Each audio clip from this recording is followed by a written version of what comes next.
Bonsoir à toutes et à tous et merci de nous rejoindre ce soir. Nous sommes en compagnie de Nicolas Suiffet, analyste pour Trading Central. Merci Nicolas de nous accompagner ce soir et on va parler de la checklist de l'analyste. C'est un petit peu en fait les coulisses d'une idée de trading, hein, la genèse d'une idée de trading. On va voir ensemble tout ce que Nicolas analyse justement eh bien, pour nous permettre d'avoir cette idée de trading. Alors, je commence par l'avertissement.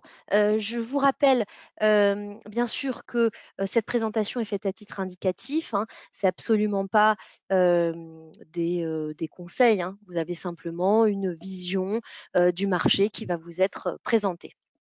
Si vous avez des questions, surtout à tout moment, n'hésitez pas à les poser. Vous avez la fenêtre questions justement sur laquelle vous pouvez taper vos questions et puis au fur et à mesure, on y répondra. Donc vraiment, n'hésitez pas. L'intérêt, c'est que ce soit interactif, qu'on puisse vraiment répondre à vos demandes.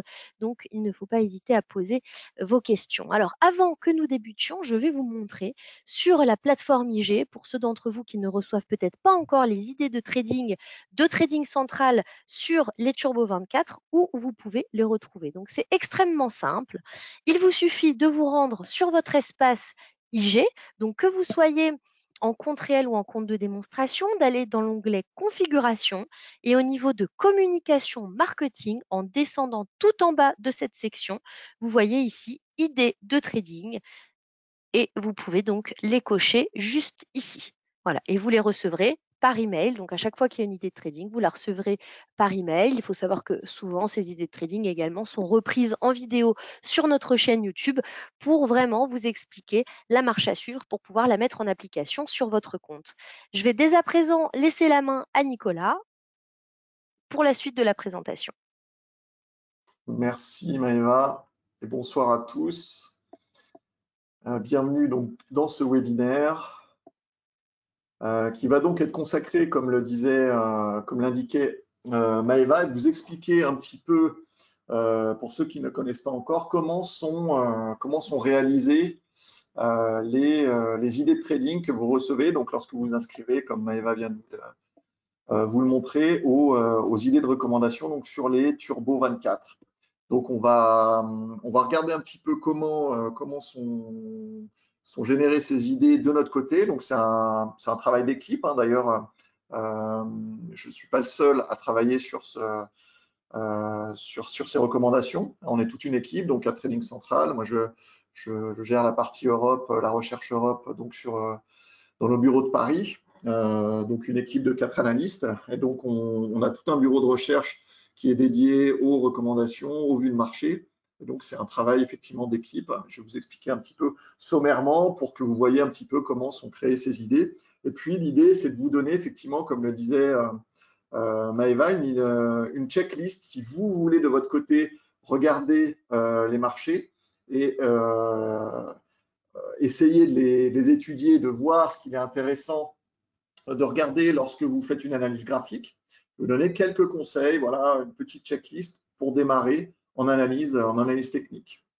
Alors, on va commencer par une petite Et introduction. j'en profite d'ailleurs, et à la fin, on passera aussi en revue la performance justement de ces recommandations pour voir qu'elles elles fonctionnent très bien.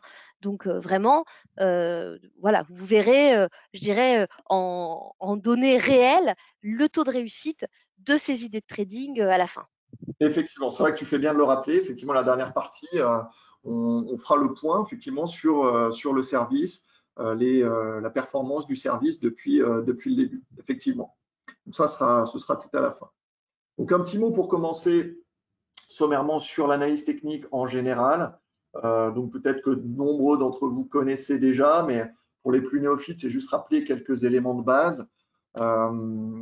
L'analyse technique étudie l'évolution des cours d'un sous-jacent avec une vision prospective. Donc voilà, on va chercher à identifier la naissance des tendances le plus tôt possible et essayer d'en profiter le plus longtemps possible. Donc c'est une discipline en fait qui trouve son intérêt en finance par le fait qu'elle essaie en fait de répondre, ou en tout cas de donner des éléments de réponse à des questions auxquelles les autres disciplines ont du mal à répondre, notamment l'analyse fondamentale. à savoir les questions de quand est-ce qu'il est intéressant d'acheter les marchés, quand est-ce qu'il est intéressant de les vendre, si je suis en position, où est-ce que je peux placer un ordre stop, quels sont les objectifs crédibles que je peux attendre lorsque je rentre une position, hein, j'attends une hausse du marché, quelle hausse je peux attendre, c'est le type de questions auxquelles l'analyse technique essaie de répondre et finalement assez peu d'autres disciplines arrivent à répondre à ces questions et c'est en cela que l'analyse technique est un bon complément en réalité à l'analyse fondamentale et à toutes les sources d'informations. Donc c'est vraiment et c'est pour ça que nombreuses personnes, quasiment tous les traders, regardent à un moment donné l'analyse technique pour essayer de voir un petit peu où on est dans le marché, quels sont les niveaux techniques importants et qu'attendre du marché tout simplement. Donc ça repose sur la psychologie, hein, c'est parce que des configurations graphiques et techniques ont fonctionné dans le passé et parce que la psychologie humaine ne change pas au cours du temps que ces mêmes figures vont avoir les mêmes tendances à avoir les mêmes résultats dans le futur. Donc vraiment la psychologie humaine est vraiment la base de cette discipline avec également la notion de tendance. Juste pour rappeler également aussi que donc, on étudie l'évolution d'un sous-jacent. Et donc, l'une des forces également de cette discipline, l'analyse technique, c'est qu'elle va s'appliquer à tout un tas de sous-jacents très différents. En fait, à partir du moment où il y a la confrontation d'une offre et d'une demande. Donc, on va pouvoir analyser le marché des devises, le marché des matières premières, le marché des actions, le marché des indices, des taux d'intérêt. Voilà, à partir du moment où il y a cette confrontation offre et demande, on va pouvoir effectuer une analyse graphique. Et c'est aussi ça qui est très pratique pour un investisseur parce qu'il peut très rapidement appliquer les mêmes concepts à différentes classes d'actifs. Et donc, ça rend ces concepts, cette discipline, les techniques très intéressantes également pour ça. Ouais. Modulo, cette C'est spécificité. l'intérêt de l'approche, en fait. On peut vraiment l'appliquer à tous les marchés. Une fois qu'on a compris un petit peu les bases, c'est facile d'exporter ça sur les indices, le forex, les actions, etc. Exactement. Modulo, quelques spécificités. Hein, chaque classe d'actifs a un peu ses spécificités, mais globalement, les concepts seront les mêmes et pourront être utilisés. Donc, c'est ça aussi qui en fait une discipline en fait très, très intéressante. Et le dernier élément, c'est également le fait qu'elle s'applique à différents horizons temporels. Ça, c'est également une force qu'elle a par rapport à l'analyse fondamentale. Hein, elle peut s'appliquer sur un horizon de quelques heures, voire même quelques minutes, si on le souhaite, à des horizons d'investissement de quelques semaines à plusieurs mois, à plusieurs années. Donc voilà, c'est aussi cette capacité à s'adapter à différents horizons temporels qui la rend aussi très pratique et très recherchée par les investisseurs. Donc voilà, c'est un peu cet ensemble de choses qui fait que l'analyse technique est une discipline intéressante pour un investisseur qui cherche voilà, un opérateur qui cherche à investir sur les marchés financiers, peu importe la classe d'actifs, peu importe son horizon temporel. Parfait. Voilà. Je ne vais pas rentrer plus dans le détail, mais je conseille à ceux qui nous écoutent et qui aimeraient peut-être en savoir plus ou se former à l'analyse technique dans le détail, des bouquins comme le bouquin de John Murphy sur Ah l'analyse oui, qui technique. est vraiment la Bible de l'analyse technique, hein. Voilà, c'est l'un des bouquins qu'on peut recommander assez facilement parce il aborde tous les concepts de manière assez pédagogique, assez facile d'accès. Donc, c'est un bon bouquin pour s'initier à l'analyse technique, se former, comprendre un peu les différents concepts. Voilà, qui vous expliquera ce que je viens de résumer en quelques phrases en 300 pages. Donc, il y aura de quoi faire. Donc, c'est notamment ce bouquin, mais après, il y a évidemment des tas d'auteurs qui sont spécialisés sur tel ou tel concept de l'analyse technique, voilà, qui peuvent être également intéressants. Mais celui-là, il y a une vision un peu transversale de tous les concepts, donc c'est assez intéressant. Voilà pour en guise d'introduction un petit peu donc à l'analyse technique. On va rentrer maintenant un petit peu plus dans le vif du sujet sur donc la genèse des idées de trading.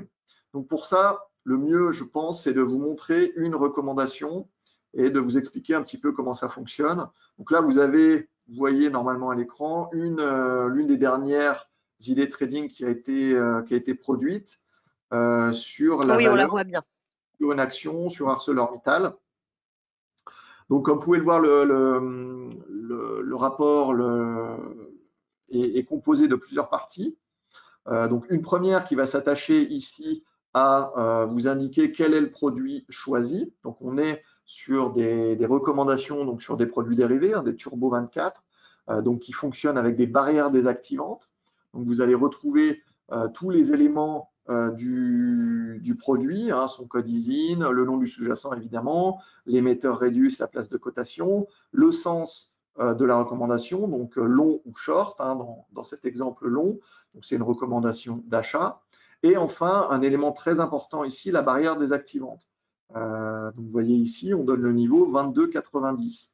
Donc cette barrière évidemment est très importante puisque dans les cas des turbos, des produits dérivés turbos, si ce niveau de barrière est atteint par les cours, la recommandation sera désactivée, le produit sera désactivé et donc les investisseurs perdront tout leur investissement. Donc c'est quelque chose vraiment à garder en tête. Ce niveau de barrière constitue vraiment un niveau très important car c'est le niveau sur lequel le produit va être désactivé. Donc il faut bien avoir conscience de cela quand on investit. Si le niveau est touché, je perdrai mon investissement.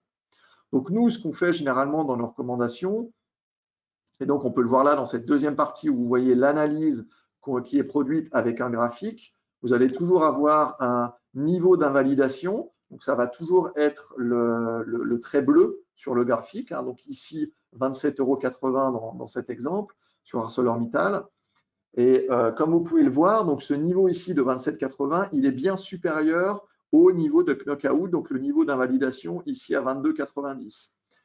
Ça permet de sécuriser une partie, de ne pas perdre la totalité de l'investissement, mais d'invalider le scénario en quelque sorte. Exactement. Donc nous, c'est le choix qu'on fait sur les recommandations. On vous proposera toujours une stratégie avec un niveau de stop qui sera à peu près situé entre 30 et 40%. Voilà, ça peut varier un petit peu évidemment, mais au moment où on fait la recommandation, après, chacun est libre d'utiliser la recommandation dès qu'il la reçoit. On peut aussi préférer attendre un mouvement de consolidation ou attendre d'autres signaux avant de se positionner.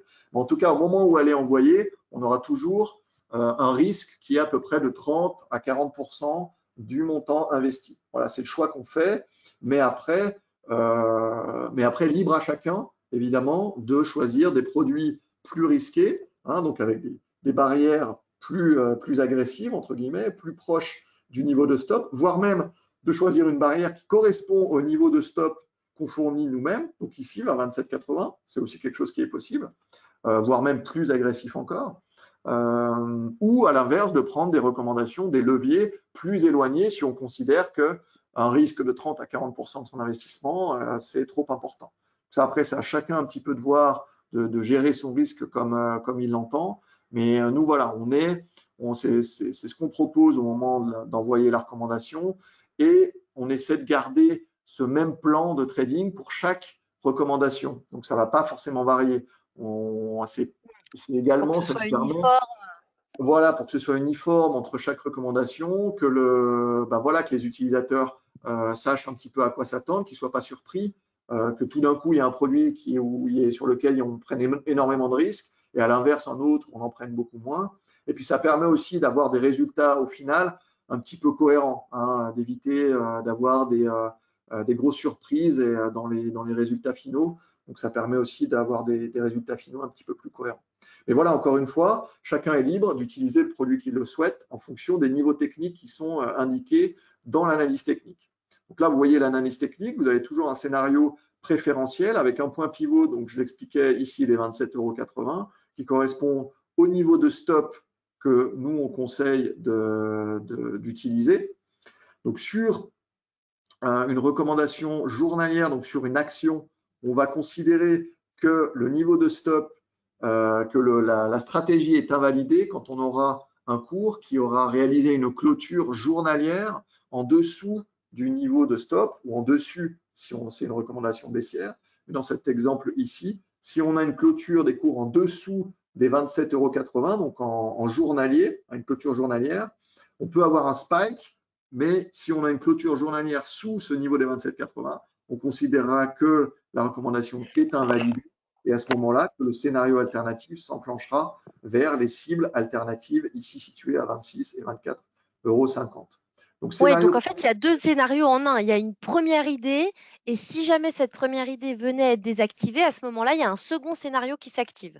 voilà, exactement. Ok, Mais nous, entendons-nous bien, on considère et on calcule d'ailleurs les performances uniquement sur le scénario préférentiel, évidemment, puisque c'est la stratégie qui est privilégiée à l'instant T. Donc, on recommande évidemment dans le sens du scénario préférentiel. Et nous, c'est ce scénario-là qu'on va conserver pour regarder un petit peu ce qui se passe en termes de performance. Mais après, libre à chacun, effectivement, une fois que les scénarios sont invalidés, que les niveaux clés ont été invalidés, libre à chacun d'utiliser le scénario alternatif pour également eh bien, réaliser des opérations dans le marché. ouais, ça ouvre des possibilités en tout cas. Exactement, ouais. Donc l'analyse technique, donc là, ça va être un signal technique que nous, on va identifier. Alors ça peut être un très grand nombre de choses. Un signal technique, ça peut être la cassure d'une résistance importante ou d'un niveau de support très important, la validation d'une figure de continuation de tendance ou à l'inverse de retournement de tendance. Ça peut être un signal sur des chandeliers japonais de retournement. Souvent, c'est la combinaison de ces ensembles de signaux. Évidemment, nous, on réalise une analyse technique, mais il faut qu'on ait un signal intéressant sur le sous-jacent à l'instant T. Et on va croiser cet événement technique avec une analyse de sentiment que vous retrouvez ici. Donc l'analyse de sentiment, donc c'est un outil donc qu'on a développé en interne d'intelligence artificielle qui va nous permettre en fait de mesurer, de prendre le pouls du marché, le sentiment du flux d'actualité sur le marché pour essayer de mesurer la perception en fait des opérateurs sur un titre, donc là en l'occurrence ArcelorMittal, ou sur une devise, sur une matière première, etc. Pour essayer de voir quel est en fait le sentiment du marché sur ce sous-jacent. Et donc, ça va nous permettre de voir si globalement les publications sont plutôt positives ou plutôt négatives. Et ça va également nous permettre de voir si l'opinion, donc ici dans la case du milieu, si l'opinion du grand public est plutôt rationnelle ou plutôt irrationnelle. Donc ça, c'est également très important à prendre en compte, puisqu'on peut avoir une opinion qui soit très positive, mais qui soit en même temps très irrationnelle. Et alors là, ça va mixer un petit peu le signal en nous donnant en tout cas un signal d'alerte sur le fait que peut-être que les cours peuvent être peut-être surachetés et que donc il faut s'attendre à un retournement de tendance. À l'inverse, si les publications sont positives et qu'on identifie ces news positives comme quelque chose de très rationnel, ça va plutôt nous sécuriser, nous conforter dans l'idée que la tendance en cours, la tendance positive devrait se poursuivre. Voilà, donc c'est une analyse qu'on vient rajouter, qu'on vient croiser avec l'analyse technique. C'est un mélange en fait de ces deux analyses qui nous permet d'affiner un petit peu les signaux techniques, les signaux d'achat ou de vente sur les différents marchés. Alors c'est d'autant plus vrai sur les actions, puisque là on est sur des scénarios court terme. Donc cette analyse de sentiment sera d'autant plus pertinente sur les recommandations intraday, donc que ce soit sur les matières premières, sur les devises ou sur les indices. Cette analyse du sentiment par rapport à l'analyse technique peuvent être différents. Donc c'est pour ça que vous pouvez voir parfois des recommandations qui sont envoyées avec une analyse technique qui va être positive, où on va recommander d'acheter par exemple, alors que l'analyse de sentiment sera plutôt neutre ou légèrement négative. C'est possible, puisque là on va jouer des mouvements intraday assez rapides et que finalement le sentiment de marché influera moins sur la recommandation. Donc c'est juste pour expliquer également aux gens que c'est possible que, notamment sur les recommandations intraday, il peut y avoir une certaine dichotomie entre l'analyse de sentiment et l'analyse technique. Mais voilà, c'est pour expliquer globalement un petit peu comment on fonctionne et comment on se sert de ces deux outils, donc l'analyse de sentiment d'une part et les signaux techniques d'autre part. Parfait. Vous avez en dernière partie, bon ça je ne vais pas m'attarder dessus, mais toujours une explication technique justement qui reprend les principaux éléments de pourquoi est-ce qu'on considère qu'on attend tel mouvement de manière préférentielle ou tel autre. Donc on va donner des explications graphiques et techniques dans cette partie hein, sur les indicateurs RSI, MACD, sur des figures, sur des chandeliers, sur des niveaux techniques très importants qui ont été franchis ou enfoncés.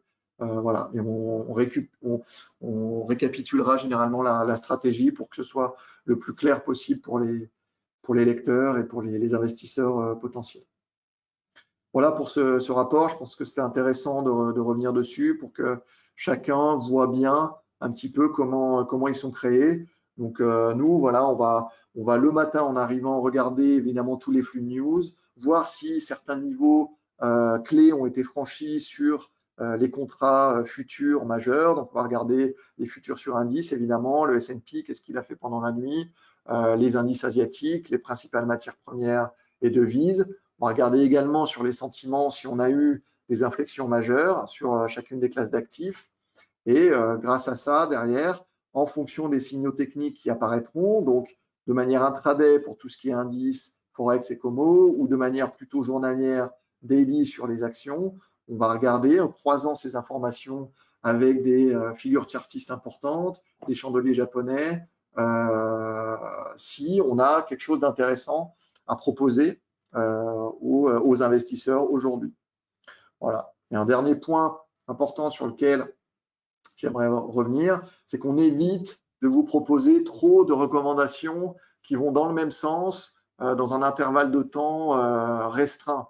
À savoir que si on vous fait une recommandation, je ne sais pas, à la hausse, par exemple, sur le Nasdaq 100, on va rarement le lendemain proposer une recommandation à la hausse sur le S&P 500. Si jamais ça n'a pas trop après, s'il y a eu énormément de mouvements, pourquoi pas? Si les marchés n'ont pas trop bougé et que la recommandation sur le Nasdaq est toujours en cours et qu'elle est flat, entre guillemets, qu'on n'est ni en gain ni en perte, on va rarement rajouter à ce moment-là une idée de trading qui va dans le même sens, puisqu'on va considérer qu'on va rajouter du risque au risque pour pas grand-chose, et donc on pense aussi à l'investisseur final qui va suivre potentiellement ces signaux.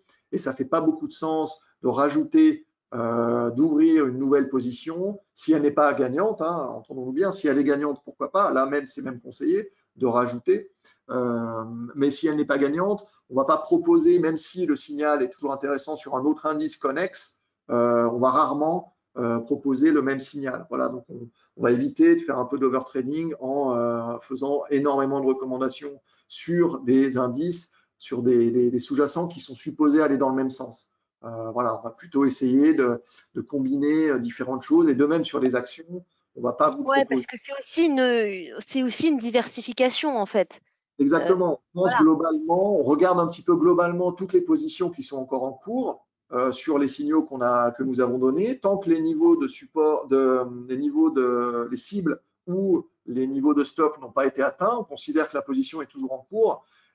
Et donc, pour nous, elle est toujours en cours. Donc, on se met aussi à la place de l'investisseur. Il faut aussi que ça ait du sens pour lui d'ouvrir cette position à ce moment-là. Donc, si on a déjà une position qui avait été ouverte, on va éviter de remettre au pot s'il n'y a pas un événement majeur qui s'est produit, ou voilà, si on n'est pas déjà clairement en gain, voilà, pour éviter de rajouter du risque au risque, ça fait pas beaucoup de sens. Si après les marchés sont très directionnels et qu'on peut rajouter dans le même sens que les positions sont en gain, là, tout à fait, c'est possible. C'est même recommandé aux investisseurs qui veulent suivre ces idées de recommandation. Comme vous le savez, il n'y a pas de suivi de ces recommandations à proprement parler. On n'envoie pas de mail de suivi. Mais ensuite, libre à chacun de gérer un petit peu son risque comme il le souhaite.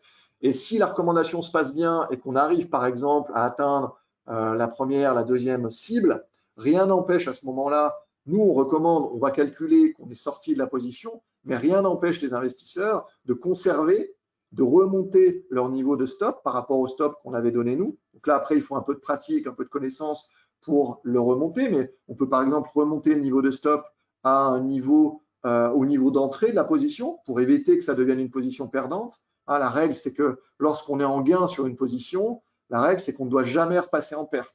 Donc, si on est en gain, on peut conserver si on a atteint les cibles, mais à ce moment-là, on remonte le niveau de stop sur le point d'entrée pour pas que ça devienne une position perdante et laisser courir les gains. Ça, c'est tout à fait possible de le faire. C'est même recommandé si si vous investissez sur ces recommandations, et c'est d'ailleurs comme ça que fonctionne, pour avoir travaillé assez longtemps, c'est plus le cas maintenant, mais avec notamment des desks de trading sur les matières premières, sur le cuivre, sur les métaux type nickel, etc. C'est tout à fait comme ça que les traders fonctionnent. Vous essayez de rentrer dans le marché, vous rajoutez, tant que ça gagne, vous rentrez dans le marché. Après, ça demande effectivement une implication de la part de l'investisseur qui est beaucoup plus grande. Donc, il faut aussi avoir le temps de s'occuper de ça, le temps de gérer tout ça. Et évidemment, je peux comprendre que pour la majorité des investisseurs, comme ça, ce soit quelque chose qui soit compliqué à faire. C'est pour ça qu'on donne des niveaux techniques que les gens peuvent suivre. Mais si certains peuvent s'impliquer beaucoup plus en termes de temps et de suivi de position, effectivement, c'est quelque chose qui peut être recommandé. Voilà, donc ça, c'est pour la genèse des idées de trading. On peut parler maintenant des éléments de la checklist, sauf s'il y a déjà des questions. Si vous voulez que Bah, j'y écoute, passe. pour le moment, on n'a pas de questions. Donc, on peut commencer avec la checklist pour voir justement un petit peu les éléments qui sont mis en évidence par ton équipe et toi pour Ouais, pouvoir ça créer marche. ces idées de trading. Voilà, exactement. Donc, c'est un peu les éléments. Nous, c'est ce qu'on nous demande aussi souvent, la part des investisseurs ou des clients avec qui on travaille ou avec des gens qui essaient de se mettre à l'analyse technique. C'est un petit peu, qu'est-ce que vous conseilleriez à un débutant, les premiers éléments à regarder quand j'ai un graphique qui est vierge, qu'est-ce que je dois regarder en priorité, comment je dois créer un petit peu mon graphique. Donc voilà, on vous a créé des différents points. Donc là, il y en a 6 sur les principales choses à regarder sur un graphique. Alors, c'est déjà un petit peu peut-être évolué sur certains termes, certains indicateurs ou certaines choses un peu techniques. Donc après, j'inviterai évidemment nos auditeurs à se renseigner si jamais ces choses-là ne sont pas claires ou éventuellement à faire des demandes pour avoir des webinaires spécifiques pour expliquer tel ou tel point. Mais là, on va voir un petit peu globalement qu'est-ce qui est intéressant de voir. Donc le premier point qui est impératif à regarder lorsqu'on regarde un graphique, c'est quelles sont les tendances en place sur les différents marchés et sur les différents horizons. Ça, c'est la première chose à faire, hein. L'analyse technique, comme je vous l'expliquais un petit peu au début, est basée sur la notion de tendance haussière, tendance baissière ou tendance neutre. Donc, c'est vraiment la première question à se poser lorsqu'on regarde un graphique. Quelles sont les tendances en place sur le sous-jacent qui m'intéresse, hein. Donc, ça peut être une action, peu importe, hein, une matière première, une devise. Quelles sont les tendances en place et quelles sont ces tendances sur les différents horizons. Donc, on va toujours commencer par l'horizon le plus large pour avoir ce qu'on appelle globalement la big picture, pour voir un petit peu globalement quelle est la tendance de long terme, donc sur les dernières années, hein, les 5, 10, 15 ans, dernières années, quelle a été la tendance, quels sont les gros mouvements, quelles sont les grosses tendances en place. Ça, c'est vraiment la première chose à faire. Et c'est quelque chose qui se fait d'ailleurs souvent au début, et après les grosses tendances de long terme, tout le monde les connaît, on s'en souvient, on les connaît, on les regarde pas tous les jours, évidemment, mais parce que généralement on les a en tête. Donc, mais il faut le faire au moins une fois au début, surtout sur les actifs qu'on ne connaît pas. Si on va par exemple regarder une action qu'on n'a jamais traitée, qu'on ne connaît pas, et ben la première chose qu'on va faire, c'est regarder un graphique sur les 20 dernières années, s'il y a assez d'historique évidemment, pour voir quelle est la tendance globale. Est-ce que c'est une tendance globale plutôt haussière? Est-ce que ça se passe plutôt bien? Ou au contraire plutôt baissière? Donc la description des tendances haussières baissières pour nos auditeurs, tendance haussière, c'est des creux et des sommets de marché de plus en plus hauts. À l'inverse, les tendances baissières, des creux et des sommets de marché de plus en plus bas. Et puis une tendance neutre, les prix qui forment un canal horizontal avec des supports et des résistances plus ou moins bien définis. Les tendances neutres sont souvent des phases de temporisation qui ne sont pas très claires, qui se traitent d'ailleurs différemment des autres tendances. Lorsqu'on est dans une tendance haussière ou tendance baissière, on va avoir des comportements en tant qu'investisseur différents, on va aller chercher des signaux différents sur notamment nos indicateurs techniques. Par exemple, on ne va pas forcément regarder les mêmes indicateurs et pas les les analyser de la même manière lorsqu'on est en tendance, haussière ou baissière, ou lorsqu'on est sans tendance dans une tendance neutre. Donc, c'est toujours important de voir quelle est la tendance en place. Et si on est dans une tendance neutre, ça change énormément de choses. Encore une fois, ne pas oublier, ne jamais oublier ce concept de tendance, ce qu'on appelle tendance neutre, ou on peut appeler ça un marché sans tendance ou un marché en consolidation, peu importe les termes, mais c'est vraiment des marchés compliqués à traiter et dans ces cas-là, il ne faut pas essayer de voir des signaux là où il n'y en a pas. Parce que très souvent, les remarques qu'on me fait, c'est ah tiens, regarde, là on a une figure, on a telle figure qui s'est formée sur tel sous-jacent, un double sommet ou un double creux, peu importe.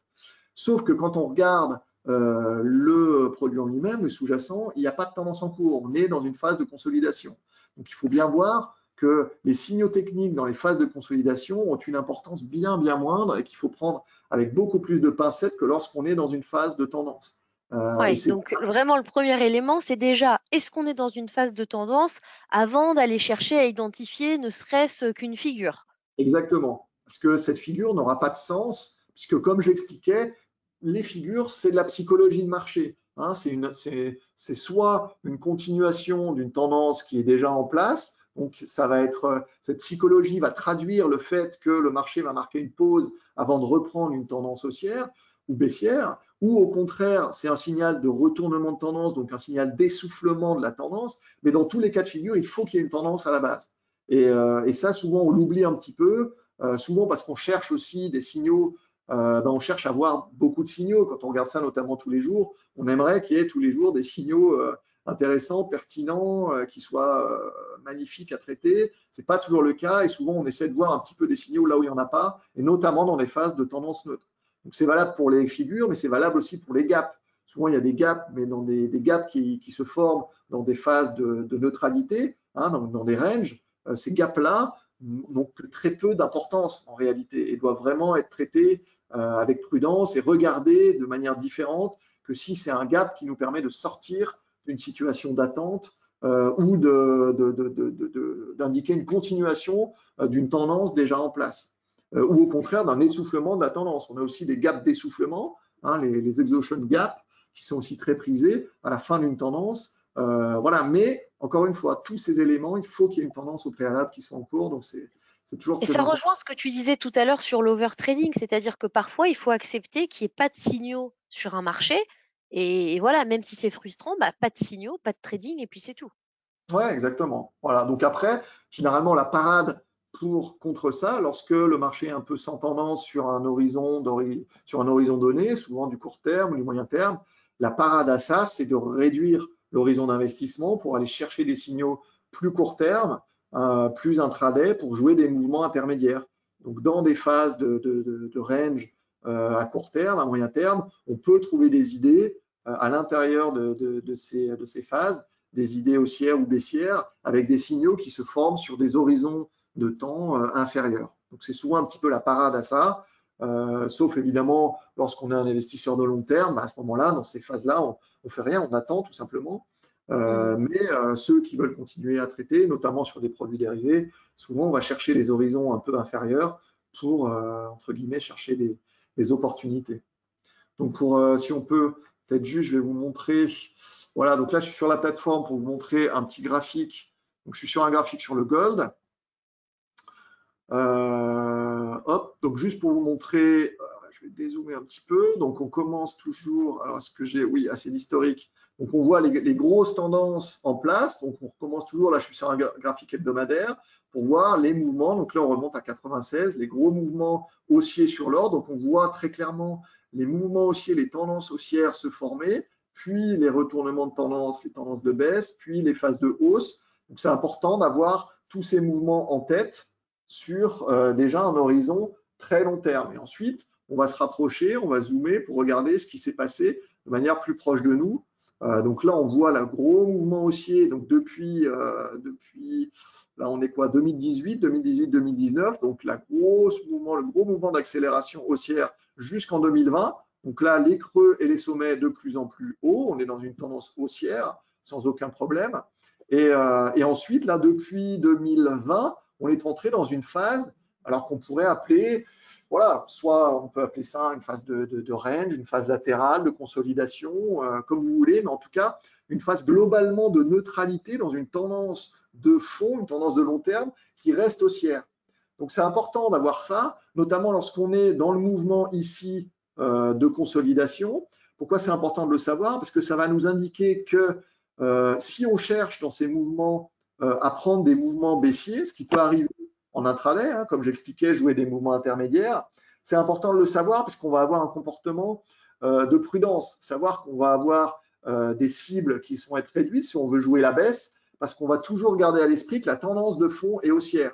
Donc à ce moment-là, jouer les mouvements de repli, on va être très prudent sur les mouvements, si on veut jouer des mouvements de baisse, et on va plutôt d'ailleurs chercher les mouvements de retournement au sein de ces configurations de consolidation jusqu'à ce qu'on valide des signaux importants. Mais ça, j'y reviendrai juste un petit peu après pour vous montrer un petit peu les différents éléments. Mais voilà, c'est juste pour vous montrer que à court terme, quand on voit, là, sur un graphique hebdomadaire, sur un graphique journalier, donc on voit qu'on a eu des périodes où l'or baissait énormément, mais même lorsque l'or ici baissait énormément en 2021, il fallait quand même garder à l'esprit que la tendance de long terme restait haussière et qu'on était simplement dans un mouvement de pause, dans une tendance de fond qui était haussière. Donc, ça nous évite, en ayant ça en tête, de rester en position contre le marché trop souvent. C'est-à-dire que pourquoi pas tenter la baisse? Mais si notre scénario se passe mal, c'est clairement pas une position sur laquelle il va falloir insister, sachant qu'on ne veut pas se retrouver contre le marché trop longtemps. Donc, si on sait qu'on a une tendance de fond très haussière, on va à ce moment-là déboucler très rapidement si notre scénario de baisse ne se passe pas bien. Voilà, donc c'est pour avoir ça en tête, ça permet d'éviter de se retrouver contre le marché dans des situations où on serait inconfortable et on serait ensuite collé et qu'on ne saurait plus trop quoi faire de sa position. Voilà pour ce petit exemple donc, sur les tendances. Donc, gardez bien ça.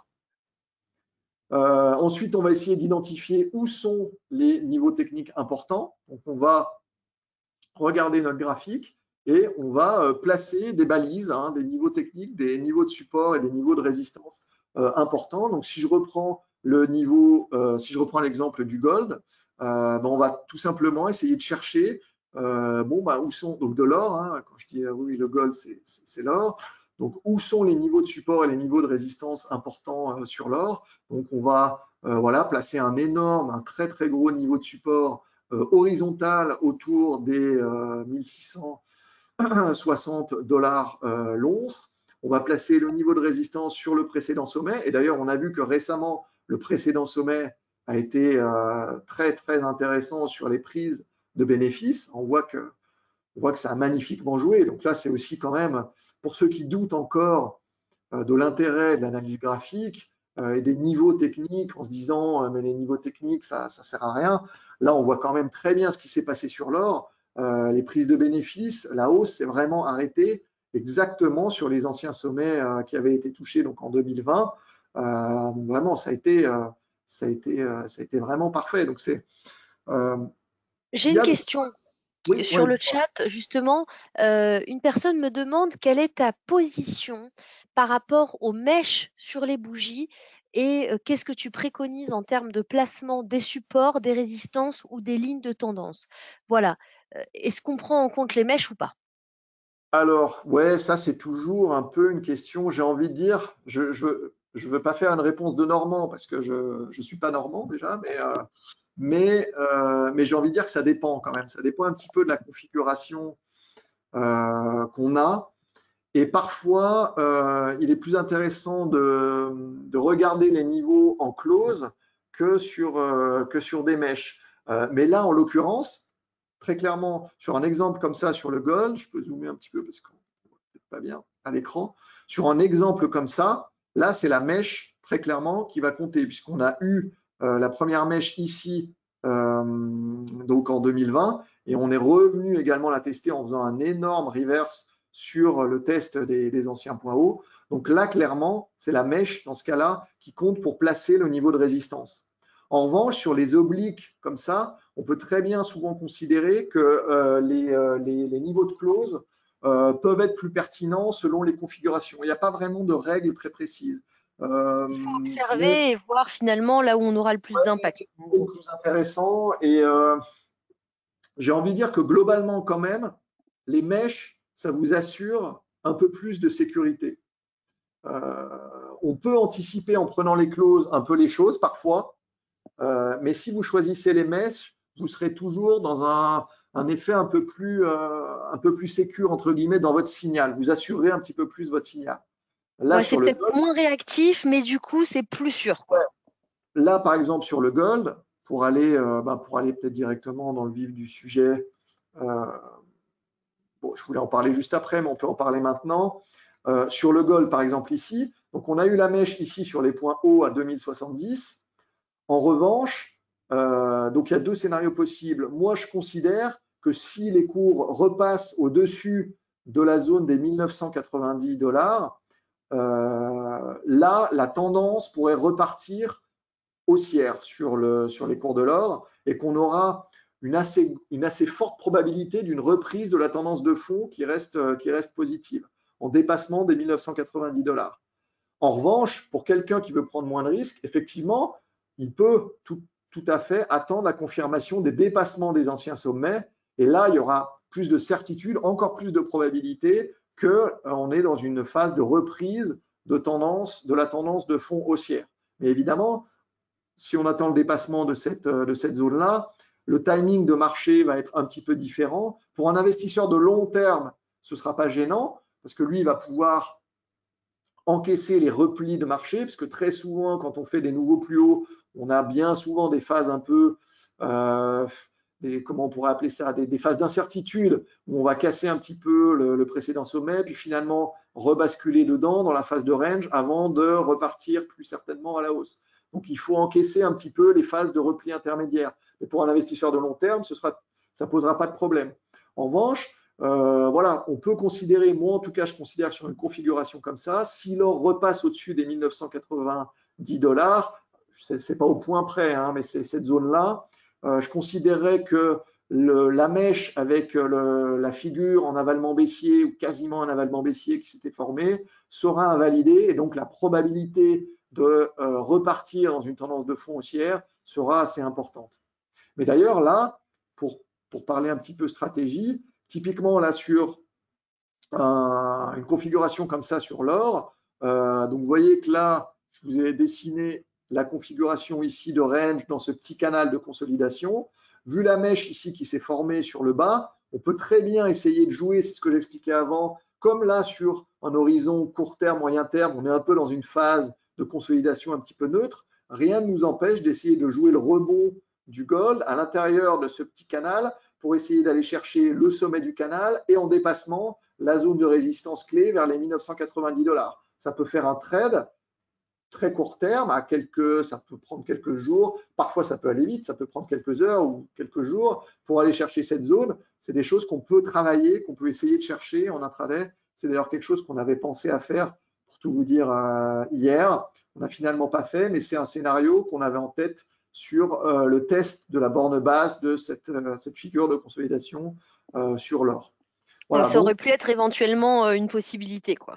ouais, ça aurait pu être une possibilité qu'on n'a finalement pas faite, mais voilà, pour jouer un rebond, une reprise technique de l'or vers le sommet ici de la zone de sommet de canal et en dépassement jouer le test de la résistance qui pour nous, la résistance clé se situe autour des 1990 $, où là, ça va être peut-être compliqué de la franchir et on a un risque que ça replonge derrière. Donc voilà, mais en attendant, jouer une petite reprise de l'or semblait potentiellement intéressante.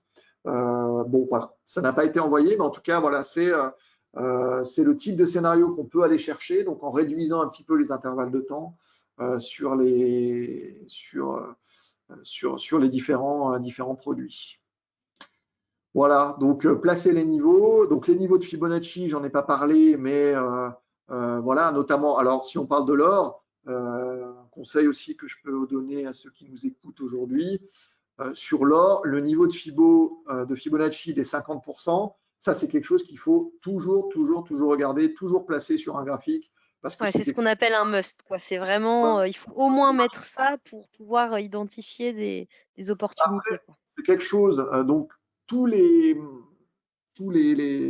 indicateurs, les concepts ne fonctionnent pas forcément de la même manière et aussi bien entre les différents sous-jacents. Et effectivement, on va dire d'expérience, c'est quelque chose qui vient aussi un peu avec l'expérience après.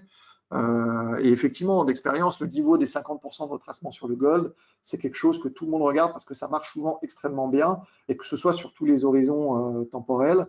Donc c'est quelque chose qui va être regardé énormément et comme vous le savez, plus c'est regardé et plus ça va marcher. Il y a un côté autoréalisateur dans l'analyse Ouais. technique, mais au final, j'ai envie de dire pourquoi pas, hein, ça fait aussi partie du jeu. Donc plus quelque chose va être regardé, plus ça va marcher généralement dans le marché. Donc bien surveiller les niveaux de FIBO, notamment donc sur le gold, hein, le niveau de retracement des 50%. C'est vraiment quelque chose qui est un must à regarder. Voilà. Donc les gaps, évidemment, j'en ai pas parlé là parce qu'on est j'en ai comme exemple gold, mais si vous êtes sur des stocks, sur des actions, là évidemment, on va aussi regarder les gaps, ce qui se passe dessus. Donc il faut placer tous vos niveaux, vos canaux, vos obliques. Hein. Donc là, j'ai pas parlé, mais effectivement, vous voyez les obliques qui formaient le triangle ici sur le gold. Donc ça forme la pattern. Donc dès qu'on sort de la pattern, on a un signal et on essaie de jouer ensuite les mouvements, ce qu'on appelle les mouvements théoriques de ces figures, hein, les mouvements mesurés. Donc on reporte généralement la base de la pattern, la base du triangle peut être reportée à la sortie du triangle, ce qui nous donnait d'ailleurs approximativement comme cible les précédents points hauts, donc qui était vraiment un niveau majeur que tout le monde regardait. On voit la grosse mèche qui s'est formée. Donc voilà, regardez les grosses tendances sur les différents horizons, placez ces niveaux techniques, regardez les figures en cours de formation. Hein, donc là, je viens de vous en parler un petit peu sur l'or. Donc si on trouve des fanions, donc des figures de continuation de tendance, hein, une fois qu'on a identifié qu'on est dans une tendance marquée, soit haussière, soit baissière, on va essayer de regarder les figures de continuation, puisque souvent, rentrer en pleine accélération dans un marché qui a déjà fortement payé, on va un petit peu avoir du mal. Les stratégies sauf si on est un investisseur de long terme, là, ça ne pose pas vraiment de problème. En tout cas, sur les stratégies de produits dérivés, c'est toujours un petit peu délicat. Donc, à ce moment-là, on va regarder un petit peu les figures qui peuvent se former, que ce soit des drapeaux, des fanions, des triangles. Ça peut être aussi des têtes-épaules de continuation. Hein. Pas oublier que les têtes-épaules peuvent aussi être des figures de continuation de tendance. Ça arrive et plus souvent qu'on ne le croit. D'ailleurs, ce n'est pas une figure si rare que ça. À l'inverse, si on voit des signaux d'essoufflement, donc des figures de retournement de tendance qui se forment, ça peut être des doubles creux, des doubles sommets, des têtes-épaules, etc. Donc là, on va chercher, là après c'est à chaque investisseur de regarder un petit peu là-dessus. On peut aussi faire des webinaires d'explication un petit peu de ces différentes figures s'il y a besoin. Là, je ne vais pas rentrer dans le détail, mais en gros, c'est essayer de repérer ces figures dans le marché pour nous donner des indications de prudence ou même des signaux de retournement de marché qui peuvent être validés avec ces figures. Souvent, on conseille de valider les signaux sur une figure par des signaux sur d'autres indicateurs. Ça peut être des indicateurs de momentum, des indicateurs de tendance, justement. On va essayer de voir s'il n'y a pas également des signaux sur ces indicateurs. Ça peut être également des chandeliers japonais, donc tout ce qui est formation en étoiles. Là, je vous en ai mis certaines qui marchent bien. Généralement, on regarde bien les étoiles, ça marche bien. Les avalements également, des figures assez importantes puisqu'elles marquent vraiment le marché. Elles sont assez significatives, donc ça marche assez bien. Figure un peu plus rare en 3 petits soldats ou 3 corbeaux noirs, des lignes de contre-attaque qui permettent justement de jouer des retournements de tendance souvent assez intéressants. J'en profite d'ailleurs de cette partie, je vois que le temps passe, mais faire un petit aparté sur les différents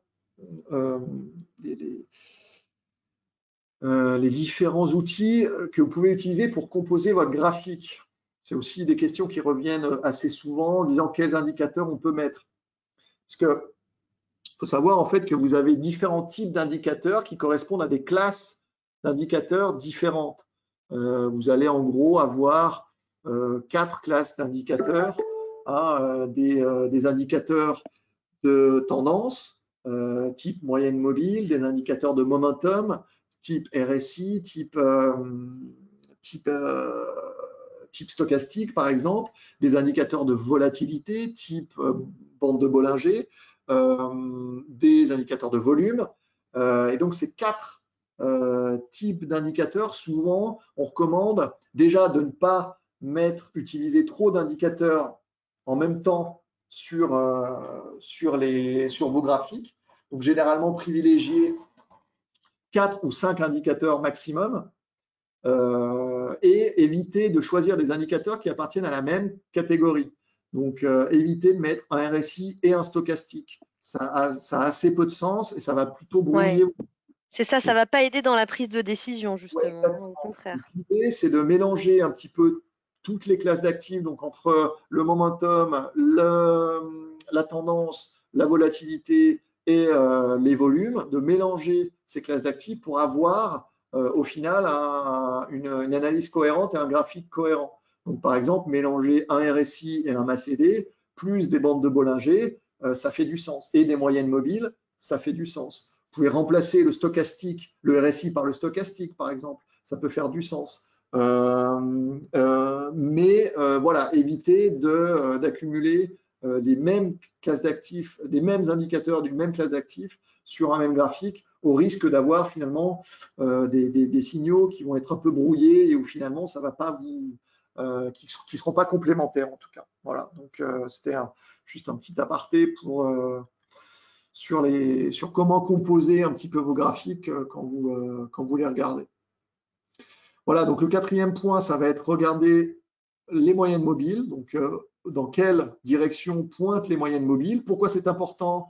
Bon, ça vient un petit peu en plus de la tendance, hein. Normalement, quand vous avez regardé les grosses tendances de fond, vous les connaissez, mais les moyennes mobiles vont un petit peu lisser tout ça et vous permettre de voir également assez rapidement s'il y a des tendances en cours ou pas sur vos graphiques, hein. Donc, si vous voyez une moyenne mobile qui est plate, ben, très certainement, c'est qu'il ne va pas y avoir une grosse opportunité sur l'horizon de trading de la moyenne mobile, pas avoir de grosses opportunités à avoir. En revanche, si les moyennes mobiles sont en tendance, on peut essayer de profiter de ces moyennes mobiles, soit pour délivrer des signaux d'achat, alors en gardant à l'esprit que les moyennes mobiles sont des indicateurs ce qu'on appelle retardés. Hein, donc, lorsqu'il y a un signal d'achat, notamment sur des croisements de moyennes mobiles, c'est rarement le bon moment pour rentrer en position. Ce sont des bons signaux, mais qui vont avoir un petit effet de retard. Donc, on peut attendre des phases de consolidation avant de se positionner, même s'il faut garder en tête ces signaux qui sont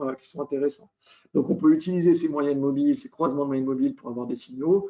On peut s'en servir pour placer des niveaux de stop, souvent les stops suiveurs. Hein. Si on est à l'achat sur un sous-jacent qui va dans une tendance haussière, on peut identifier les moyennes mobiles. Parfois, on peut se servir de lignes de tendance, mais parfois, les lignes de tendance ne sont pas très claires et parfois, les moyennes mobiles marchent mieux que les lignes de tendance. Donc, on peut utiliser ces moyennes mobiles pour placer un niveau de stop suiveur et remonter son niveau de stop en fonction de cette moyenne mobile.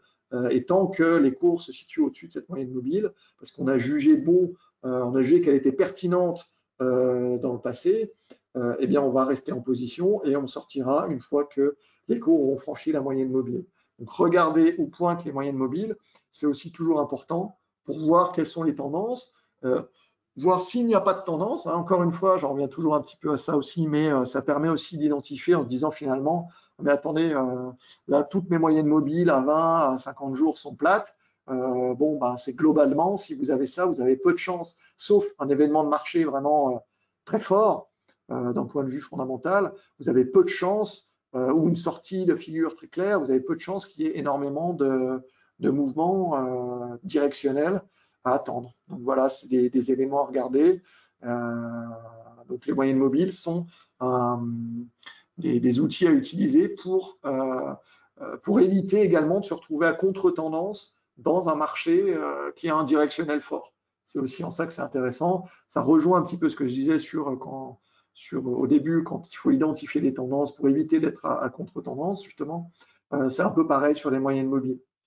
Ça permet aussi d'éviter d'avoir des positions où on se dit là, je suis complètement contre le marché et ça n'a pas de sens. Il faut vraiment avoir des éléments pertinents pour jouer les scénarios en contre-tendance, qui sont des scénarios très intéressants à jouer, mais qu'il faut pouvoir les jouer en connaissance de cause et en ayant des éléments précis en tête.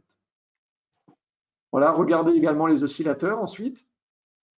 Donc j'en parlais juste avant un petit peu comment combiner ces différents oscillateurs. Donc là, je donne l'exemple le plus simple pour commencer, je pense, c'est de regarder un RSI qui vous permet de voir assez facilement quelles sont les tendances en cours. Est-ce que ces tendances arrivent dans des zones de surachat ou de survente qui peuvent induire une situation de tension sur le marché et donc impliquer des potentielles consolidations, voire des potentiels retournements de marché dans ces zones de surachat ou de survente. Alors attention là-dessus, souvent là aussi j'ai des questions sur oui mais là le marché il est suracheté donc c'est qu'on va avoir une correction. Pas toujours, il faut quand même se méfier. Souvent, ça arrive parfois et même assez souvent que des marchés directionnels restent très forts pendant très longtemps. Et donc il faut se méfier de ça.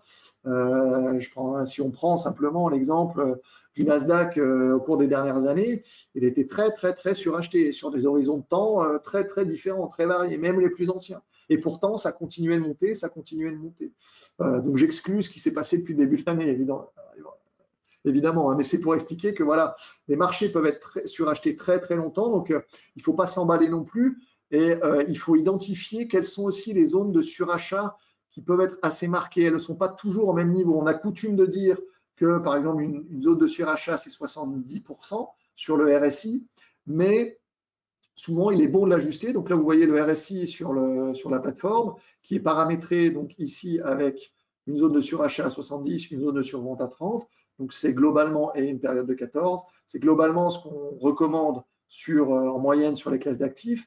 Mais une fois qu'on a dit ça, rien n'empêche de regarder un petit peu ce qui s'est passé dans le passé, sans faire une répétition. Mais justement, par rapport au paramétrage, pour toi, faut mieux rester dans les paramétrages standards ou alors on peut se permettre d'aller vers des choses plus exotiques? Qu'est-ce qui fonctionne le mieux Il faut rester habituellement? sur les paramétrages standards. Donc là, pour finir l'exemple sur le RSI, par exemple, on peut rester sur le 70%, mais ce qu'il faut avoir confiance, c'est que si on regarde dans le passé ici, tu vois là qu'actuellement, par exemple, le RSI, il vient d'atteindre, il a buté sur les 70% là, donc sur la dernière accélération haussière au cours des dernières semaines. Donc on pourrait se dire, oulala, le marché, le gold, c'est suracheté. Sauf que quand on regarde dans le passé les mouvements sur le gold, on voit qu'en réalité, la zone de surachat du gold, la vraie zone de surachat, elle est plus au niveau de 80%. Là, on peut considérer qu'on a des zones où on a des reverses intéressants qui se produisent, c'est au-delà de 80% sur le gold. Tu vois, toute cette période entre 2000, 2005, 2012, voire là même ici en 2019 ou en 2020, quand justement on est rentré dans cette phase de repli, le RSI, il était à plus de 80%. Donc ça, on va considérer que c'est une zone extrême sur le gold. Donc voilà, c'est aussi pour dire que quand on regarde les niveaux, les paramétrages standards, on peut les garder. On n'est pas forcément obligé de changer et le paramétrer à 80. On peut le faire, hein, c'est tout à fait possible de se dire, bon, bah, sur le RSI, moi, je préfère qu'on me dise quand on est à 80, parce que c'est là qu'en fait se situe la vraie zone de surachat sur le gold et les vraies zones de retournement. Qu'est-ce que sinon, 70 finalement, j'ai envie de dire, pour le gold, c'est de la petite bière, quoi. On est très vite au-dessus des 70% et on peut y rester très longtemps dans des grosses phases de tendance haussière. Donc on peut considérer, donc soit on peut le paramétrer, hein, pour se dire je le paramètre à la main, ou on peut laisser 70 parce que c'est quand même communément admis que c'est la zone de surachat, mais gardez en tête, quand on regarde le graphique, que finalement cette zone, elle est assez peu pertinente à appliquer sur le gold et que finalement on privilégiera les signaux de tension sur le gold apparaîtront beaucoup plus dans des zones autour des 80% comme on a pu le voir dans le passé. Donc ça c'est assez simple, hein, il suffit de regarder l'historique et de regarder un petit peu comment se sont passés les différents reverse sur le sous-jacent en question. Il y a certains produits où les 70 marchent très bien, où on est très rarement au-dessus des 70% et les retournements se font au-dessus de cette zone. Là, on voit que c'est beaucoup moins le cas sur le gold et qu'on va aller chercher plus des zones de surachat au-dessus des 80%, où là, on considère que vraiment, il y a une vraie tension sur le marché et qu'on peut attendre des signaux peut-être plus importants de consolidation ou à court terme de retournement. Voilà, voilà donc essayez d'adapter quand c'est possible les signaux sur les différents sous-jacents.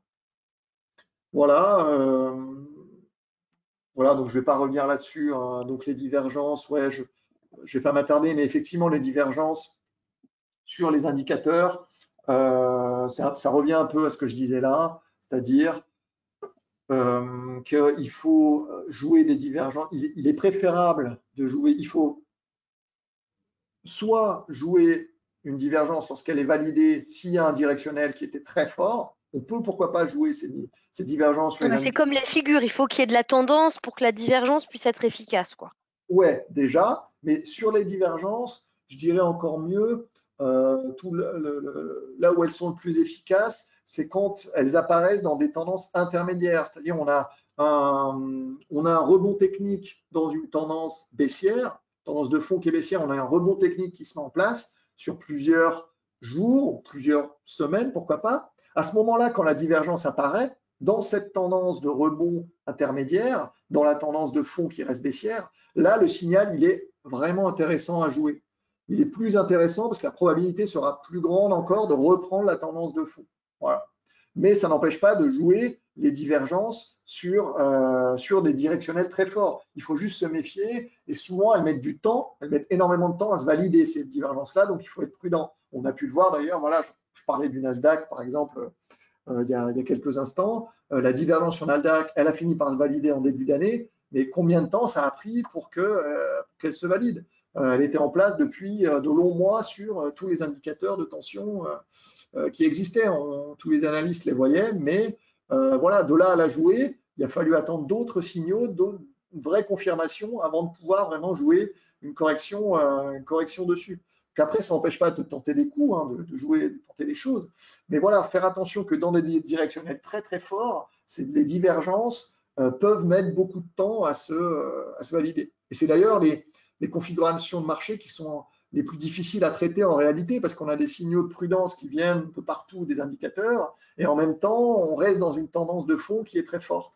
Donc dans ces cas-là, il est souvent assez difficile, sauf si on a un investisseur long terme et qu'on garde ses positions. Pour un investisseur de plus court terme, c'est souvent des configurations de marché assez difficiles à exploiter parce qu'on a des signaux de prudence et qu'on y va, on marche un peu sur des œufs, quoi, parce qu'on sait que ça peut se retourner à tout moment. Et donc dans ces cas-là, il faut vraiment avoir des stops j'allais dire très précis, mais en tout cas qu'on respecte et ne pas et dès que notre scénario est invalidé, ne pas trop attendre et sortir de sa position immédiatement parce qu'on sait que si le signal de retournement qui est en place depuis des lustres se valide, là ça peut être très très violent. Donc dans ces cas-là, faire toujours très attention quand on est dans ces situations de marché où on continue de jouer la tendance de fond, mais qu'on a des signaux de divergence qui apparaissent. Bon, bah dans ces cas-là, vraiment placer des stops et respecter ces stops. Voilà, donc en conclusion, pour donner quelques éléments qu'on peut retenir comme ça pour les investisseurs. Donc, essayez toujours d'identifier les tendances et d'essayer de traiter dans le sens de la tendance dans la mesure du possible ou d'identifier des signaux de retournement de cette tendance pertinents en ayant des éléments tangibles, hein, des figures, comme j'expliquais, ou des divergences qui se valident en même temps sur les indicateurs.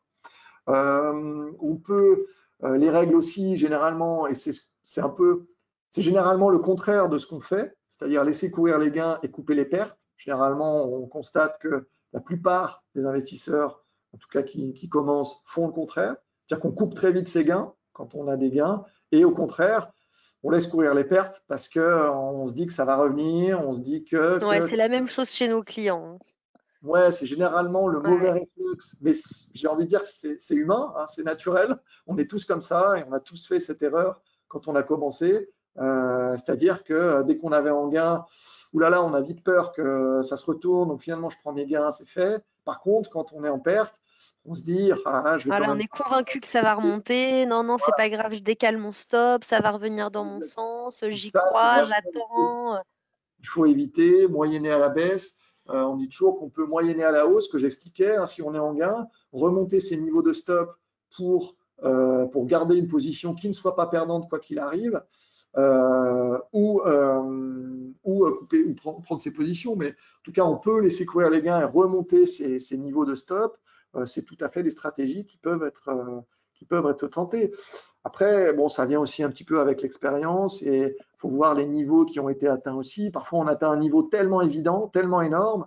Si on est en position sur ce niveau, on va se dire, là, peu importe, je n'ai pas envie de rester, je prends mes gains et basta. Et ça peut tout à fait se comprendre. Si on a un reverse très important, on sort et puis basta.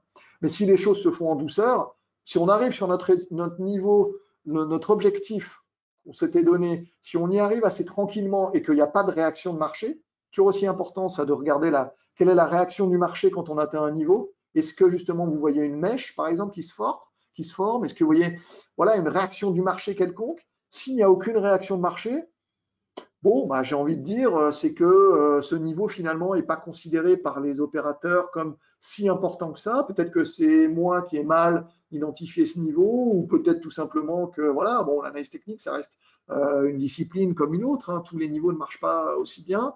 Peut-être qu'à ce moment-là, mon niveau, j'étais peut-être un peu trop conservateur et que je peux garder ma pause. Donc en regardant que font les cours, quelle est la réaction du marché quand on a atteint la cible, c'est aussi quelque chose d'important à regarder euh, pour les investisseurs.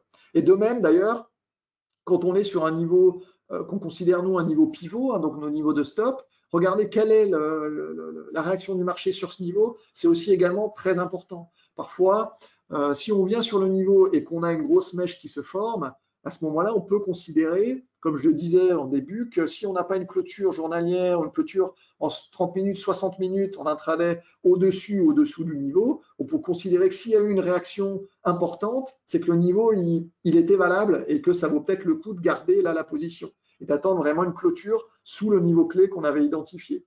Si au contraire, il n'y a aucune réaction, bon, bah là, c'est que voilà, l'analyse a été mauvaise dès le départ, ça arrive, et qu'on entre probablement dans un scénario alternatif, et que là, ça ne sert à rien d'insister et qu'on peut couper la position. Voilà, après, ça dépend un petit peu au cas par cas, mais regardez quelle est la réaction du marché quand on atteint un niveau de support ou de résistance, c'est toujours assez important. Voilà, donc pyramidé les trades, c'est ce que je viens d'expliquer. Toujours placer des stops de protection, des stops suiveurs. Donc ça, dans nos idées de trading, vous les retrouvez à chaque fois avec un plan de trading. Oui, aussi quelque chose qu'on répète souvent, c'est que les analyses quand vous faites vos analyses de marché, souvent c'est bien de le faire quand les marchés sont fermés. Alors évidemment, en intraday, c'est plus compliqué. Généralement, on fait ça quand les marchés sont ouverts. Mais on est souvent très influencé par la séance en cours. En fait, ça aussi, c'est d'expérience, les retours que je peux avoir.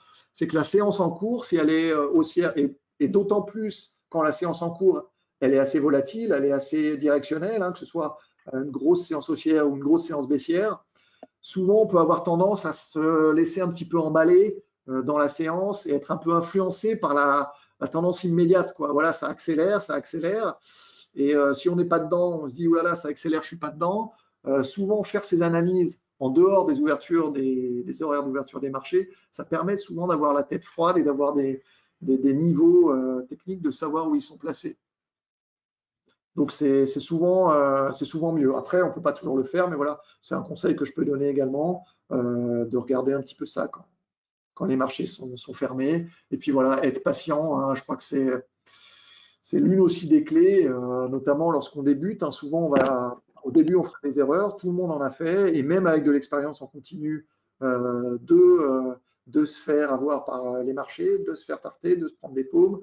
Ça arrive à tout le monde, même aux meilleurs, même ceux qui traitent depuis des années. Le tout, c'est d'avoir une méthodologie qui vous convient, que vous connaissez, qui vous permet, dont vous connaissez les risques à la base, et voilà, en la dupliquant, en la travaillant, au fur et à mesure, vous verrez avec quels indicateurs vous êtes à l'aise, avec quelle configuration de marché vous vous sentez à l'aise, et qu'est-ce que vous aimez traiter le plus, même peut-être quelle classe d'actifs vous aimez traiter le plus. Voilà, ce genre de choses.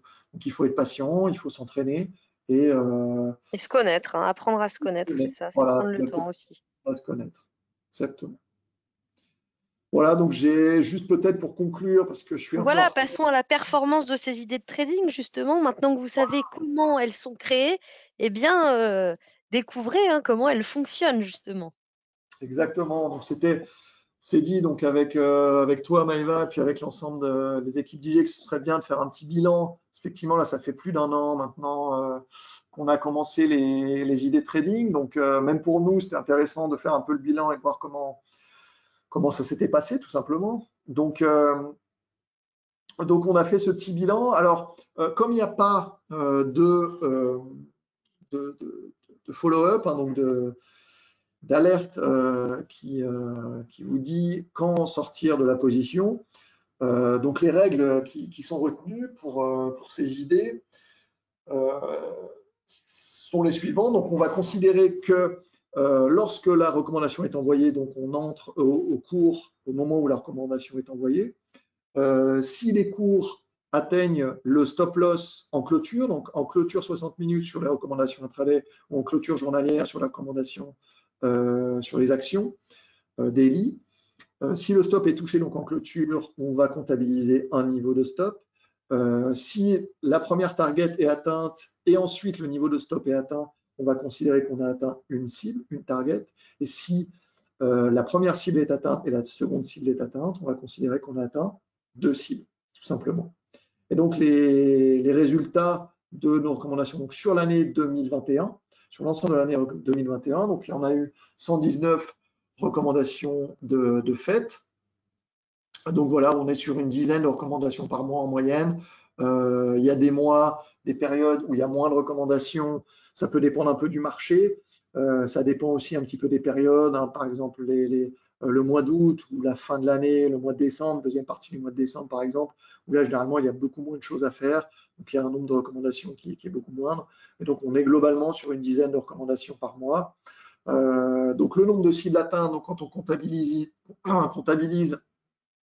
le nombre de cibles, donc soit une cible, soit deux cibles atteintes par idée de trading, on atteint 139 cibles, et le nombre de stops activés, 40 stops activés sur l'année 2021, ce qui nous donne 67% de premières cibles atteintes sur l'ensemble de nos recommandations et 51% de cibles 2 atteintes, avec 33% de stops atteints, donc un tiers en gros des recommandations. Donc deux tiers où les cibles 1 ou 2 sont atteintes et un tiers où le stop est atteint.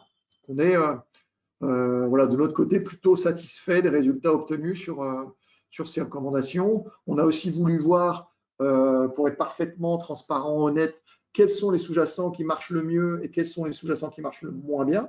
Ça peut être une information aussi précieuse pour ceux qui nous écoutent et ceux qui utilisent ces recommandations à titre personnel, et puis même pour nous, pour essayer d'identifier ce qui marche moins bien.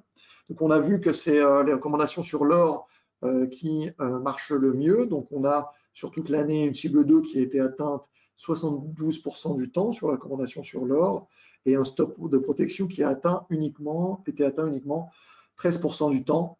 Donc, la différence de pourcentage correspond à la cible 1, lorsque la cible 1 a été atteinte et non pas la deuxième cible. Donc là, on voit que sur l'or, sur 2021, les recommandations ont très bien marché, ont été très efficaces.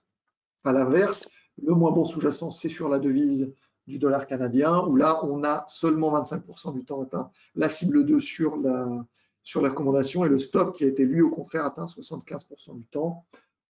Sachant que sur ce point-là, pour être parfaitement transparent, assez peu de recommandations ont été effectuées sur le dollar canadien en 2021. Donc, ça biaise un petit peu les résultats. On va dire que ça le rend un peu moins pertinent, puisque comme vous le savez, les statistiques deviennent pertinentes quand même au bout d'un certain nombre de recommandations. Et là, vu le peu de recommandations qu'il y a eu sur cette devise, ça affaiblit un petit peu les résultats. On ne peut pas non plus en tirer des conséquences majeures. On va voir comment ça va évoluer dans les mois qui viennent sur cette paire en particulier ou d'autres.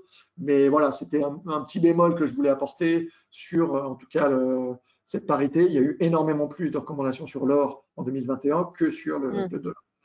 Ouais, voilà, pour apporter un petit peu de relief. Je comprends. voilà, il fallait donner un petit peu les résultats par sous-jacent. Voilà, ce qui a très bien marché, c'est notamment les recommandations sur l'or en 2021, où là, on a eu des résultats plutôt bons. Voilà. Voilà, j'ai fini de Parfait. mon côté. Eh bien, merci beaucoup Nicolas pour toutes ces explications. Alors, sachez que cette vidéo sera diffusée sur la chaîne YouTube. Donc, n'hésitez pas à laisser un commentaire. Si vous avez des questions, on pourra les adresser à Nicolas. Et puis également, si vous souhaitez nous voir aborder d'autres thèmes, notamment par rapport à l'analyse technique, eh bien, n'hésitez pas à le laisser en commentaire. Encore merci beaucoup, Nicolas, de nous avoir apporté tes lumières sur la genèse d'une idée de trading et puis nous avoir expliqué bien, les différents éléments de la checklist de l'analyse technique que tu utilises avec tes équipes. À très bientôt. Merci, à bientôt.